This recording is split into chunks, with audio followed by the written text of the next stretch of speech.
Tata sons के पूर्व chairman Ratan Tata का 9 अक्टूबर 2024 को मुंबई में 86 वर्ष की आयु में निधन हो गया।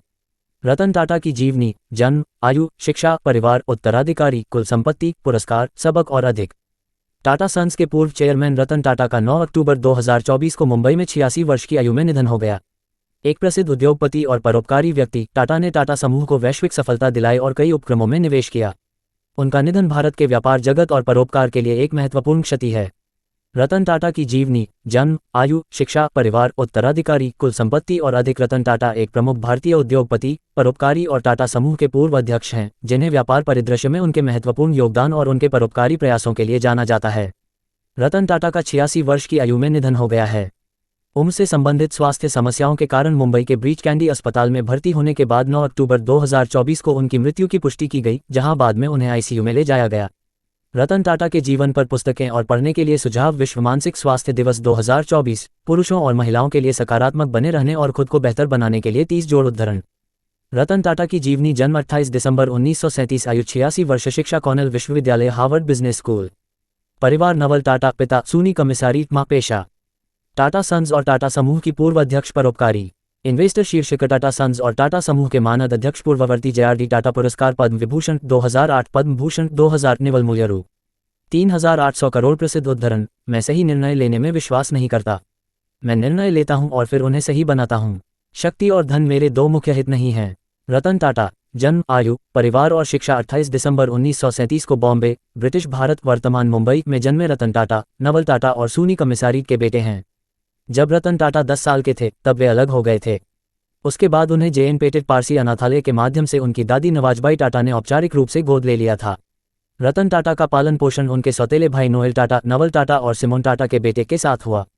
84 वर्षीय इस व्यक्ति ने कैंपियन स्कूल, मुंबई, कैथेड्रल और John Connon School, Mumbai, Bishop Cotton School, Shimla और रिवरडेल कंट्री स्कूल, न्यूयॉर्क शहर में शिक्षा प्राप्त की है। वे कॉर्नेल विश्वविद्यालय और हार्वर्ड बिजनेस स्कूल के पूर्व छात्र हैं। जमशेदजी टाटा की जीवनी भी पढ़ें। रतन टाटा टाटा सन्स के अध्यक्ष बने। जब JRD टाटा ने 1991 में टाटा सन्स के अध्यक्ष पद से इस्तीफा दिया तो उन्होंने रतन टाटा को अपना उत्तराधिकारी नामित किया। उन्हें कई कंपनियों के प्रमुखों से कड़े प्रतिरोध का सामना करना पड़ा, जिन्होंने अपनी अपनी कंपनियों में दशकों बिताए थे। टाटा ने सेवानिवृत्ति की आयु निर्धारित करके उनकी जगह नए लोगों को लाना शुरू किया। उन्होंने आगे ये भी अनिवार्य कर दिया कि प्रत्येक कंपनी समूह कार्यालय में रिपोर्ट करे। उनके नेतृत्व में टाटा सन्स की ओवरलैपिंग कंपनियों को एक समन्वित पूरे में सुव्यवस्थित किया गया। उनके 21 साल के कार्यकाल के दौरान राजस्व में 40 गुना से अधिक की वृद्धि हुई और लाभ में 50 गुना से अधिक की वृद्धि हुई। उन्होंने टाटा टी को टेटली, टाटा मोटर्स को जगुआर लैंड रोवर और टाटा स्टील को कोरस का अधिग्रहण करने के लिए प्रेरित किया, जिससे संगठन एक बड़े पैमाने पर भारत केंद्रित समूह से एक वैश्विक व्यवसाय में बदल गया। उन्होंने टाटा नैनो कार की अवधारणा भी तैयार की थी। इस कार की कीमत औसत भारतीय उपभोक्ता की पहुंच में थी। 75 वर्ष की आयु पूरी करने पर रतन टाटा ने 28 दिसंबर 2012 को टाटा सन्स के अध्यक्ष पद से इस्तीफा दे दिया। साइरस मिस्त्री को उनका उत्तराधिकारी नामित किया गया। हालांकि निदेशक मंडल और कानूनी प्रभाग ने 24 अक्टूबर 2016 को उन्हें हटाने के लिए मतदान किया और रतन टाटा को समूह का अंतरिम अध्यक्ष बनाया गया। रतन टाटा के उत्तराधिकारी का चयन करने के लिए रतन टाटा, TVS समूह के प्रमुख वेणु श्रीनिवासन, बेन कैपिटल के अमित चंद्रा, पूर्व राजनयिक रोनेन सेन और लॉर्ड कुमार भट्टाचार्य की एक चयन समिति बनाई गई थी। समिति ने 12 जनवरी 2017 को नटराजन चंद्रशेखरन को टाटा सन्स का अध्यक्ष नियुक्त किया। समिति ने 12 जनवरी 2017 को नटराजन चंद्रशेखरन को टाटा सन्स का अध्यक्ष नियुक्त किया। रतन टाटा ने अपनी निजी बचत स्नैपडील, टी-बॉक्स और cashrecro.com में निवेश की। उन्होंने ओला कैब्स, शियोमी, नेस्टवे और डॉगस्पॉट में भी निवेश किया। रतन टाटा का परोपकारी कार्य शिक्षा, चिकित्सा और ग्रामीण विकास के समर्थक होने के नाते रतन टाटा ने चुनौतीपूर्ण क्षेत्रों में बेहतर जल उपलब्ध कराने के लिए न्यू साउथ वेल्स विश्वविद्यालय के इंजीनियरिंग संकाय को सहयोग दिया। Tata education and development trust ने $28 मिलियन का टाटा स्कॉलरशिप फंड दिया है, जिससे कॉर्नेल यूनिवर्सिटी भारत के स्नातक छात्रों को वित्तीय सहायता प्रदान कर सकेगी। वार्षिक छात्रवृत्ति एक निश्चित समय में लगभग 20 छात्रों को सहायता प्रदान करेगी। टाटा समूह की कंपनियों और टाटा चैरिटीज ने 2010 में हार्वर्ड बिजनेस स्कूल, HBS को एक कार्यकारी केंद्र के निर्माण के लिए $50 मिलियन का दान दिया था। टाटा कंसल्टेंसी सर्विसेज TCS ने संज्ञानात्मक प्रणालियों और स्वायत्त वाहनों पर शोध करने के लिए कार्नेगी मेलन यूनिवर्सिटी CMU को $35 मिलियन का दान दिया। ये किसी कंपनी द्वारा दिया गया अब तक का सबसे बड़ा दान है और 48,000 वर्ग फुट की इमारत को TCS हॉल कहा जाता है। टाटा समूह ने 2014 में भारतीय प्रौद्योगिकी संस्थान, बॉम्बे को $950 मिलियन का दान दिया और Tata centre for technology and design TCTD का गठन किया। ये संस्थान के इतिहास में अब तक प्राप्त सबसे बड़ा दान था। टाटा ट्रस्ट्स ने अल्जाइमर रोग के कारणों का अध्ययन करने तथा इसके शीघ्र निदान और उपचार के तरीके विकसित करने के लिए भारतीय विज्ञान संस्थान न्यूरोसाइंस केंद्र को 750 मिलियन रुपये का अनुदान भी प्रदान किया। टाटा समूह ने संसाधन विवश समुदायों की चुनौतियों का समाधान करने के लिए Massachusetts institute of technology MIT में MIT Tata centre of technology and design की भी स्थापना की, जिसका प्रारंभिक फोकस भारत पर था। रतन टाटा की पत्नी रतन टाटा ने 2011 में कहा था, मैं 4 बार शादी करने के करीब पहुंचा, लेकिन हर बार डर के कारण या किसी न किसी कारण से मैं पीछे हट गया। लॉस एंजल्स में काम करते समय उन्हें एक लड़की से प्यार हो गया था और उन्हें भारत लौटना पड़ा क्योंकि उनके परिवार का कोई सदस्य बीमार था। लड़की के माता पिता ने उसे भारत जाने की अनुमति नहीं दी। टाटा अपनी प्रतिबद्धता पर अड़े रहे और आज तक अविवाहित हैं। पुरस्कार रतन टाटा को कई उल्लेखनीय पुरस्कार और सम्मान से सम्मानित किया गया। उनमें से कुछ का उल्लेख नीचे किया गया है। वर्ष नाम पुरस्कार देने वाला संगठन 2000 पद्म भूषण भारत सरकार 2008 पद्म विभूषण भारत सरकार 2001 मानद doctor of business administration Ohio state university 2004 oriental Republic of Uruguay का पदक उरुग्वे सरकार 2004 मानद डॉक्टर ऑफ टेक्नोलॉजी एशियाई प्रौद्योगिकी संस्थान 2005 अंतर्राष्ट्रीय विशिष्ट उपलब्धि पुरस्कार बी नाई बी रित इंटरनेशनल 2005 मानद डॉक्टर ऑफ साइंस वार्विक विश्वविद्यालय 2006 मानद डॉक्टर ऑफ साइंस भारतीय प्रौद्योगिकी संस्थान मद्रास 2006 जिम्मेदार पूंजीवाद पुरस्कार विज्ञान और प्रौद्योगिकी की प्रेरणा और मान्यता के लिए फर्स्ट 2007 मानद fellowship London School of Economics and Political Science 2007 Carnegie परोपकार पदक Carnegie Endowment for International Peace 2008 मानद डॉक्टर ऑफ लॉ कैम्ब्रिज विश्वविद्यालय 2008 मानद डॉक्टर ऑफ साइंस भारतीय प्रौद्योगिकी संस्थान बॉम्बे 2008 मानद डॉक्टर ऑफ साइंस भारतीय प्रौद्योगिकी संस्थान खड़गपुर 2008 मानद नागरिक पुरस्कार सिंगापुर सरकार 2008 मानद fellowship Institution of Engineering and Technology 2008 प्रेरित नेतृत्व पुरस्कार प्रदर्शन थिएटर 2009 मानद Knight Commander of the order of the British Empire KBE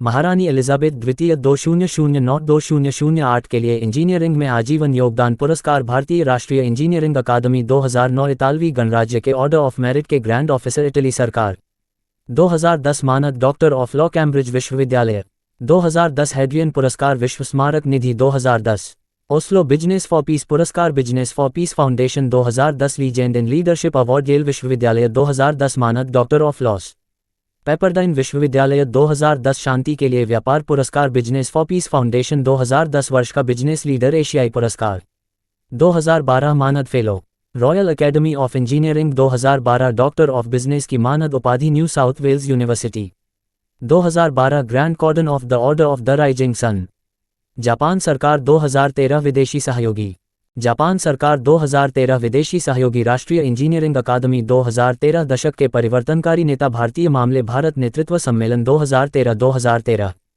Ernst and young entrepreneur of the year lifetime achievement Ernst and young 2013 business practice के मानद doctor Carnegie Mellon विश्वविद्यालय 2014 मानद doctor of business Singapore प्रबंधन विश्वविद्यालय 2014 सयाजी रत्न पुरस्कार Baroda management association 2014 मानद knight grand cross of the order of the British empire GBE महारानी Elizabeth द्वितीय 2014 मानद डॉक्टर ऑफ लॉ यॉर्क विश्वविद्यालय कनाडा 2015 ऑटोमोटिव इंजीनियरिंग के मानद डॉक्टर क्लेमसन विश्वविद्यालय 2015 सयाजी रत्न पुरस्कार Baroda management association honoris causa HEC Paris 2016 legion of honour के कमांडर फ्रांस सरकार 2018 मानद डॉक्टरेट स्वानसी विश्वविद्यालय 2021 असम वैभव असम सरकार रतन टाटा परिवार वृक्ष एक जमशेदजी नुसरवानजी टाटा भारत की सबसे बड़ी समूह कंपनी टाटा समूह के संस्थापक। उनका विवाह हीराबाई डब्बू से हुआ था। 2 दोराबजी टाटा जमशेदजी टाटा के बड़े बेटे और टाटा समूह के दूसरे अध्यक्ष। उनकी पत्नी मेहरबाई टाटा थीं, जो प्रसिद्ध परमाणु वैज्ञानिक होमी जे भाभा की मौसी थीं। 3 रतनजी टाटा जमशेदजी टाटा के छोटे बेटे। वे गरीबी अध्ययन के अग्रणी थे। उनका विवाह नवाजबाई टाटा से हुआ था। उनकी पत्नी ने एक अनाथ नवल को गोद लिया, जो हीराबाई टाटा का पोता था, और उसे अपने बेटे की तरह पाला। 4 नवल टाटा नवाजबाई टाटा के दत्तक पुत्र। उनके जैविक पिता होरमुसजी टाटा थे। उनकी नानी हीराबाई टाटा की बहन थीं। कई टाटा कंपनियों में निदेशक, ILO सदस्य और पद्म भूषण से सम्मानित। नवल टाटा के 2 विवाहों से 3 बेटे हुए। रतन टाटा टाटा समूह के 5वें अध्यक्ष, जिमी टाटा और नोएल टाटा ट्रेंट लिमिटेड के अध्यक्ष। 5 रतनजी दादाभाई टाटा वे टाटा समूह की सेवा करने वाले शुरुआती दिग्गजों में से एक थे। उनके पिता दादाभाई और उनकी मां जमशेदजी टाटा जीवनबाई भाई बहन थे। उन्होंने सुजैन ब्रियरे से शादी की और इस जोड़े ने 5 बच्चों को जन्म दिया, जिनमें JRD टाटा और सिल्लर टाटा शामिल हैं। 6 JRD टाटा वे टाटा समूह के चौथे अध्यक्ष थे। वे टाटा एयरलाइंस बाद में एयर इंडिया के संस्थापक हैं। 7 सिल्लर टाटा JRD टाटा की बड़ी बहन की शादी भारत में पहली कपड़ा मिल के संस्थापक दिनशॉ मानेकजी पेटेट से हुई थी। उनकी भाभी रतनबाई पेटेट की शादी पाकिस्तान के संस्थापक मोहम्मद अली जिन्ना से हुई थी। जिन्ना की इकलौती संतान दीना जिन्ना की शादी नेविल नेस वाडिया से हुई थी। रतन टाटा के बारे में 15 कम ज्ञात तथ्य। रतन टाटा के प्रसिद्ध उद्धरण। 1 मैं सही निर्णय लेने में विश्वास नहीं करता, मैं निर्णय लेता हूं और फिर उन्हें सही बनाता हूं। 2 अगर आप तेज चलना चाहते हैं तो अकेले चलें, लेकिन अगर आप दूर चलना चाहते हैं तो साथ चलें। 3 मैंने अक्सर महसूस किया है कि भारतीय बाघ को आज़ाद नहीं किया गया है। 4 लोग अभी भी मानते हैं कि वे जो पढ़ते हैं वह सच है। 5 यदि यह सार्वजनिक जांच की कसौटी पर खरा उतरता है तो इसे करें, यदि यह सार्वजनिक जांच की कसौटी पर खरा नहीं उतरता है तो इसे न करें। 6 शक्ति और धन मेरे 2 मुख्य हित नहीं हैं। 7 मैं लगातार लोगों से कहता रहा हूं कि वे दूसरों को प्रोत्साहित करें, बिना सवाल किए सवाल करें और काम करने के लिए नए विचारों, नई प्रक्रियाओं को सामने लाने में शर्मिंदा न हों। 8 कोई भी लोहे को नष्ट नहीं कर सकता, लेकिन उसका अपना जंग नष्ट कर सकता है। इसी तरह कोई भी व्यक्ति को नष्ट नहीं कर सकता, लेकिन उसकी अपनी मानसिकता नष्ट कर सकती है। 9 व्यवसायों को अपनी कंपनियों के हित से आगे बढ़कर उन समुदायों तक जाने की आवश्यकता है जिनकी वे सेवा करते हैं। 10 जीवन में उतार चढ़ाव हमें आगे बढ़ने के लिए बहुत महत्वपूर्ण है, क्योंकि ECG में भी सीधी रेखा का मतलब है कि हम जीवित नहीं हैं।